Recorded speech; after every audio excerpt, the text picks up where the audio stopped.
battling the winds all throughout the day in north central Montana, and right now wind gusts in the Great Falls area up to 50 miles per hour. We have team coverage of the wind this evening, and we begin with Caitlin Boycell outside.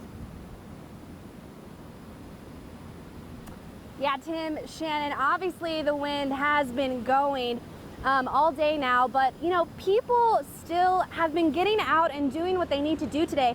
I actually stopped by the high school house where they were outside braving the wind and doing what they need to do. So take a look.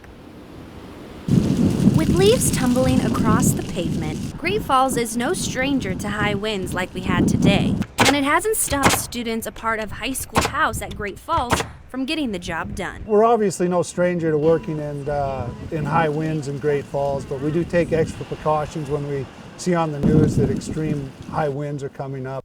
No matter the condition of the house, it's important to take precautions to keep it over your head. You want to make sure your roof has been taken care of, and if there's anything that needs to be repaired, you want to make sure you're right on that, getting it done. And the students make sure it's done with the right hardware. We do use the recommended hurricane screws to screw our trusses down. But if you're not sure about what restrictions you need for your roof, you can always talk to the professionals.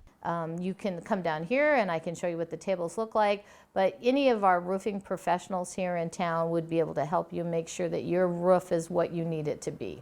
Reporting in Great Falls. A tough group of people, but you know, we know how to work around it.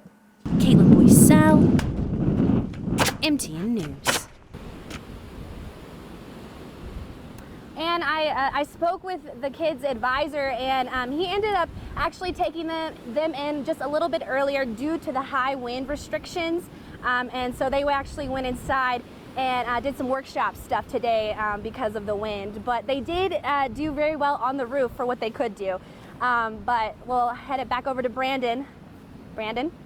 Well, thanks, Caitlin. Yeah, wind has definitely been the story, at least through the day today. If we just take a look at the current conditions here now, we'll see those winds are still definitely gusting pretty well in Great Falls. You can see the flag in the background, really almost completely horizontal. Current sustained wind, 26 miles per hour. And again, we have seen gusts over 50 today. But besides that, nice warm day. It's 68 right now in Great Falls. We're going to keep these winds around through the evening. In fact, our high wind warning that's been in place through the day remains in effect until midnight. And then at midnight, we see a switch over to a winter weather advisory. So we do have winter weather that's going to be headed our way tonight. The advisory is in place mainly for some mountain snow that we are expecting fairly heavy, about 5 to 8 inches. Now, looking at our rain chances, or rain and snow chances rather, through the night, will remain clear through most of the evening. Then about 10 p.m. we'll really pick up those chances, and they'll last at least into the early morning hours. But that means we shouldn't see too much rain or snow in time for football. Just a very windy, mild game tonight for Crosstown. 57 at kickoff, 50 degrees as the game is wrapping up. Of course, we're going to talk much more about the cold and the snow that are heading our way coming up later in the show.